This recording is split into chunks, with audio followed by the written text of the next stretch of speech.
環球大戰線深入世界最前線，全球各地的觀眾朋友，大家好，我是葉思敏。今天節目大主題：伊朗狂轟，現在說打到了 F-35，打穿美軍的防線。伊朗還宣稱有多名的美軍的人員死傷。另一方面，伊朗也在全線開戰，包括了約旦基地、紅海，甚至到埃及全面起火。川普這個時候也下令，接下來的14天，也許他會來做一個強力的進攻。他的戰法就是要封鎖伊朗的海陸的補給線，中東戰火全面外溢。今天做深度的剖析。首先歡迎在場來賓，台大哲學系教授苑舉正老師。思敏好，各位觀眾朋友大家好。資深媒體人彭華幹哥。思敏好，大家好。陸軍退役少將李正傑將軍。思敏好，各位觀眾大家好。好，觀眾朋友，今天美伊戰事在講之前，請幫我們節目記得按讚，並且呢，在環球大戰線的頻道按下加入2個字，成為我們的戰友。今天希望跟我互動的周五，歡迎大家在下面留言，思敏你在哪一個城市收看，我會親自的來回復大家。好，今天的美伊戰事，我們要趕快來看到伊朗的最新消息，這一場衝突又再次的升級了。他說呢，他打擊到了美軍駐約旦的基地，甚至摧毀了3架的 F-35戰機，造成了大量的美軍人員傷亡。那麼我們知道 F-35對於美國來說是非常重要的，代表了制空的象徵。如果伊朗真的突破了防線，鎖定到F-35所在的位置，可以說就是直接撼動了美軍的空優神話。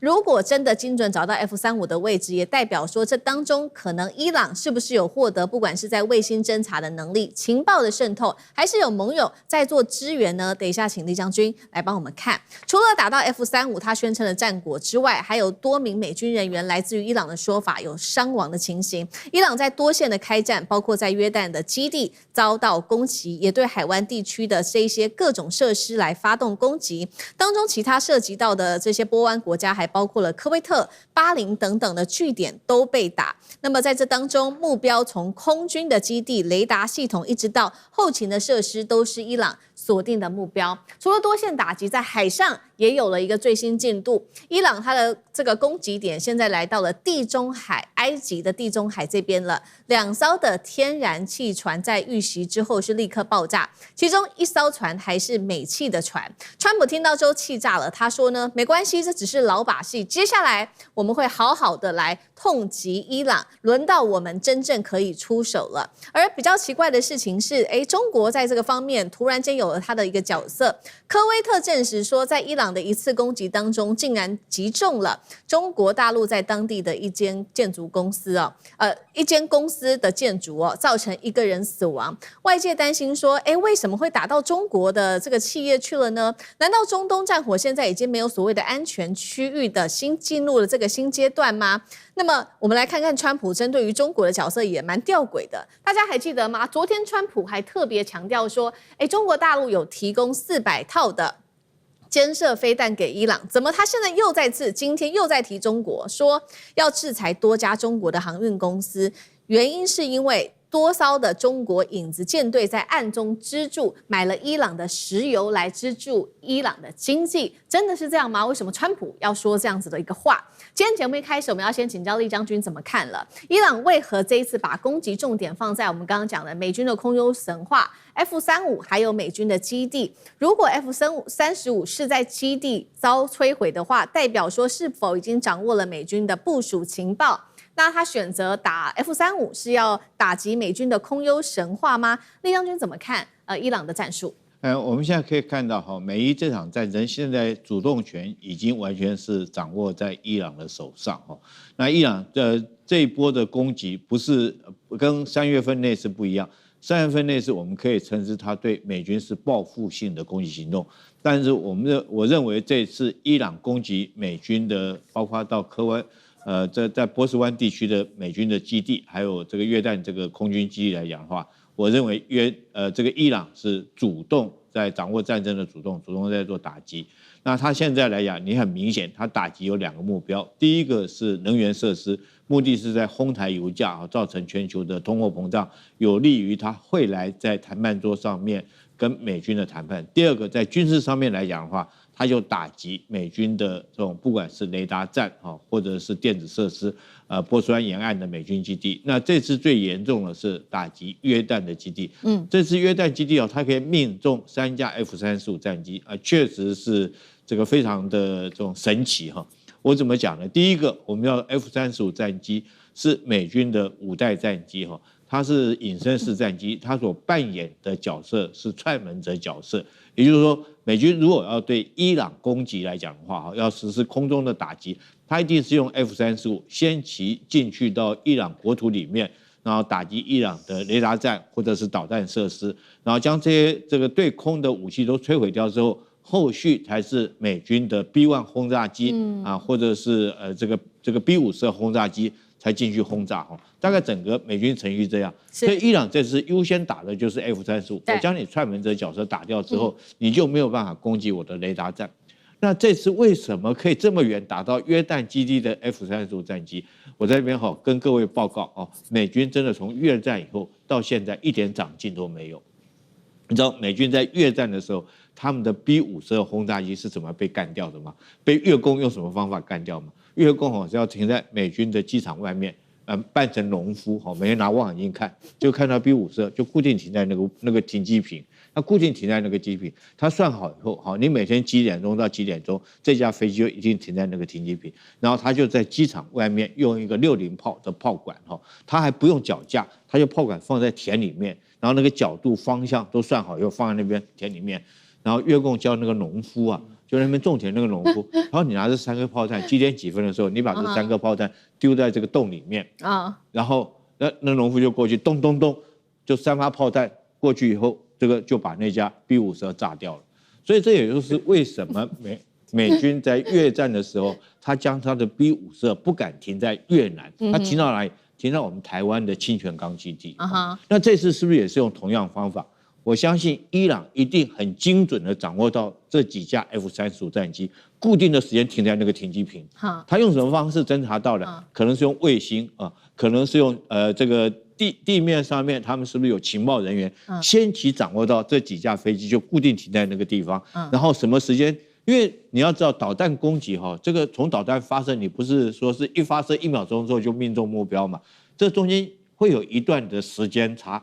我導彈射擊之後，那為什麼這架飛機剛好就停在那邊？它不會移開那可見得它有及時的情報今天可能停這邊，明天可能停什麼地方？那如果說要能夠得到即時情報，第一個是天上的衛星，我隨時可以看到這架飛機停在這個停機坪或者是地面的這種先期滲透的人員在那邊用望遠鏡就看到這個飛機就現在正在停在那個地方，然後一個信號回去給伊朗的本土，伊朗這導彈就發射。所以你要看到一次摧毀3架，絕對不是偶然事件，不是這個瞎貓碰到死老鼠說的。飛彈過去，就剛好你這個飛機就這麼湊巧被打到。你說打到1架有可能，打到3架，那一定是很周密的作戰計劃，才很周密的周詳，從情報的獲得到時間上的掌握，到彈道的計算，都非常的縝密，才可以一次摧毀3架這個 F-35。我相信這摧毀這3架 F-35是同一枚導彈擊中的，還是區分3枚這當然後續來講的話，這就已經不是重點，重點是說伊朗可以。它的第一個導彈很精準，第二個它的即時情報非常的精確第三個美軍從越戰到現在為止還沒有什麼長進就跟當初越戰的時候被 B-52被越共用農夫60炮就把你幹掉，道理是一樣的。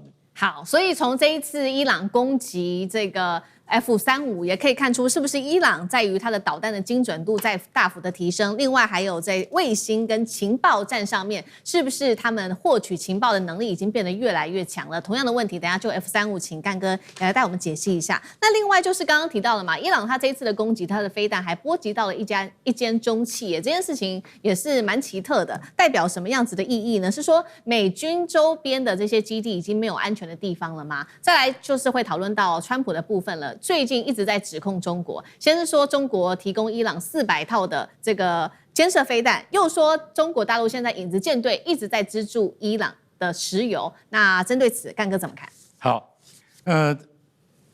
思敏，你會覺得說，美國的這些飛機，就像這個將軍講的，他們是蠢到不知道要分開放嗎？還是繼續擺在一起？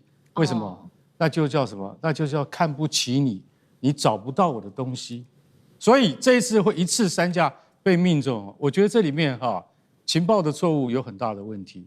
不過現在要特別點出來 ，IRGC 也就是革命衛隊，他在今天的聲明裡面，他特別講到一句，沒有人會注意到這一句，叫做“感謝約旦人民”。是什麼意思啊？你怎麼會突然講這一句話？我把他聲明完全看完了，看到這一句，我就嚇一跳。感謝約旦人民的意思是約旦人民當內鬼的意思，是不是？這就印證了將軍剛才講的，就是說他絕對是有什麼，他有地面的人在協助他，他才知道說這飛機在不在。我們不要打空包彈，我們打過去的時候必須要命中，對不對？所以如果說，就像我們現在也在分析說，究竟他是用一枚飛彈能夠擊中3架，還是他是用多枚啊？因為我們知道，像這樣子的距離跟準確度必須用彈道飛彈，而不是無人機可以輕易達到的。除非你給無人機最正確的目標坐標，不然的話，你說要這樣子能夠擊中它，而且它還附帶造成的設防的損失，而且有技術人員喪命。甚至還有軍官喪命。如果因為你要曉得，我在看這個東西的時候，我就一直在想，這有別於之前的攻擊行為。為什麼？因為你這次擊中的是 F-35，它不一樣，它的代表意義跟象徵意義完全不一樣。它不是擊中一般的預警機、加油機啊，不是這種東西。你擊中的是一架單價要$1.2千萬的美國最先進的逆中戰機的時候，那我坦白講，情報工作就成功了，非常成功，而且一次能夠打中3架，不管這3架的毀損程度如何，請問美國中央司令部到現在為止，你們為什麼沒有反應？講話啊，到底有沒有打中你的 F-35？你要有回應嘛，你怎麼完全沒有反應呢？是不是你要默認了？還是說？我們現在正在估計損失當中，所以你沒有直接否認，對，沒有直接否認，我就當作你是默認哦。你真的 F-35真的被人家飛彈打到，伊朗的飛彈技術是不是又提升了？還有他的情報工作是不是又提升了？還有到現在多久了？然後你都沒有反應，再來我們就要講了，你除了看這個東西技術提升之外，還打到了科威特的什麼的中國公司啊！天哪，怎麼會打到中國公司呢？那情報是不是出錯了？坦白講一句，這裡面就有蹊蹺了。